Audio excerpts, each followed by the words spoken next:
2021 will be forever remembered in the entertainment industry as the year where everything got delayed. The next God of War, Hogwarts Legacy, Ghostwire Tokyo, Gotham Knights, and so much more. But thankfully, we still have plenty of releases to sink our teeth into. The new expansion for my favorite game of last year is coming out soon. There's Psychonauts 2, Far Cry 6, Back 4 Blood, Dying Light 2, and if we're lucky, Horizon Forbidden West doesn't get delayed as well. That being said, there's one game in particular that piqued my interest ever since it was announced, and that game isn't a big AAA title. In fact, it's actually the first game by its developers. Yes, I'm talking about Kena: Bridge of Spirits.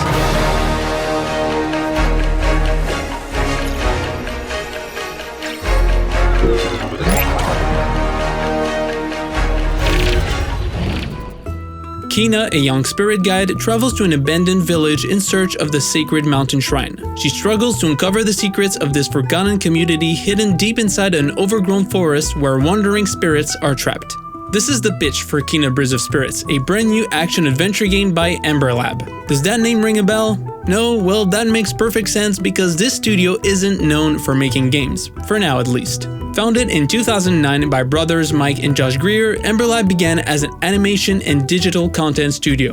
According to their official bio, the line between technical, design, art, and story disappears as their team focuses on delivering immersive experiences that matches their passion. They strive to create immersive stories through technical innovation, compelling characters, and cinematic worlds.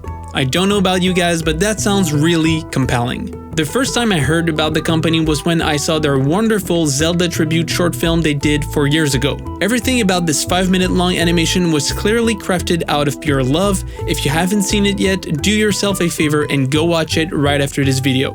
By the way, the fact that there still hasn't been a full-length animated Zelda movie with those kinds of visuals still boggles my mind. So when I saw their game being revealed during last year's Future of Gaming event, I pretty much fell in love with it instantly.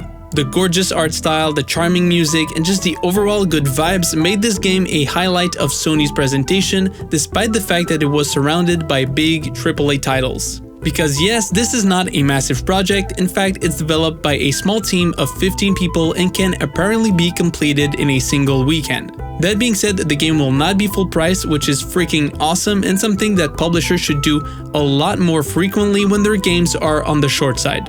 But it's only when I started to look into it and learn more about the game and its gameplay that I understood that this could be exactly what I'm looking for in a video game. So here's a couple of reasons why Kena: Bridge of Spirits is my most anticipated release of 2021.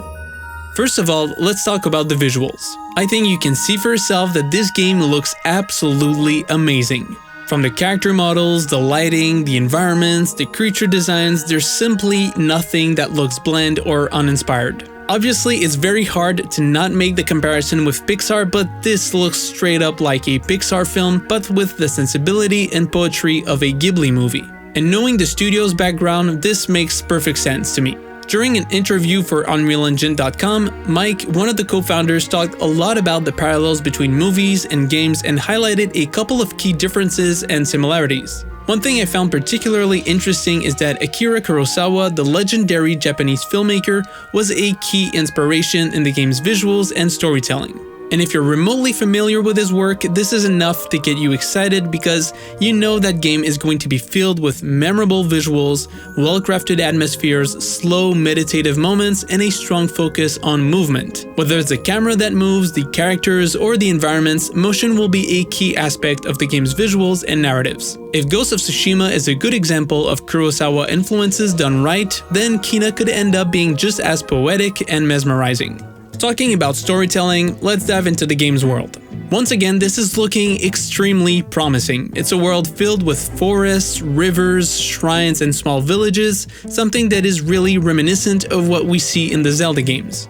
The developers offered a couple of interesting pieces of lore and world building in various interviews. So first off, who is Kena? Kena is the hero of the game. More specifically, she's a spirit guide, a person with a special gift who can help restless spirits reach a peaceful end. In Bridge of Spirits, people who have suffered great trauma or who have unresolved business can linger between the physical and spirit world, causing trouble for ordinary living people.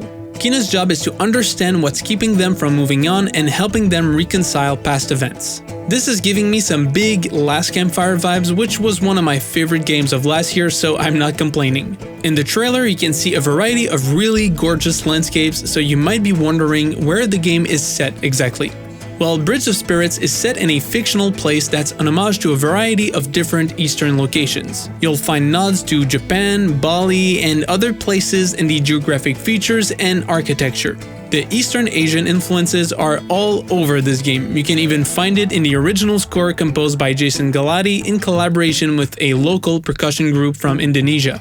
Lastly, there's these little cute things called Rot that also piqued my interest when I saw the trailer. According to the official website, the Rot are timid and elusive spirits scattered throughout the forest that you can collect. They maintain balance by decomposing dead and rotting elements, and the fact that they've been scattered is one of the reasons why this region has become tainted with corruption. The Rot not only play a role in the story of the game, but also in the gameplay. When it comes to the actual genre that Bridge of Spirits is a part of, the developers are taking cues from a couple of different games and using them as their core influences.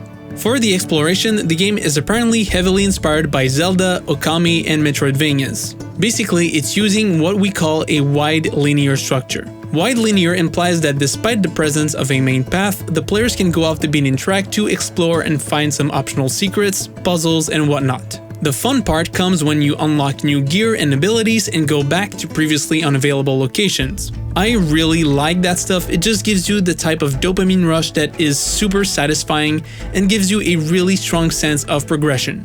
The game will be divided into multiple smaller maps interconnected by this village that serves as the central hub. And if you want a concrete example of this type of game design, just look at the latest God of War or Jedi Fallen Order. Both games use wide linear structures mixed with Metroidvania elements. What I particularly like about this approach is that you get the fun of exploration and discovery of open world games while still having the more curated experience of linear story-driven games. But the influences behind Bridge of Spirits don't stop at Zelda. The way Kina controls the Rot is reminiscent of Pikmin, the climbing reminds me of Uncharted, and the combat encounters have hints of Horizon and the recent God of War.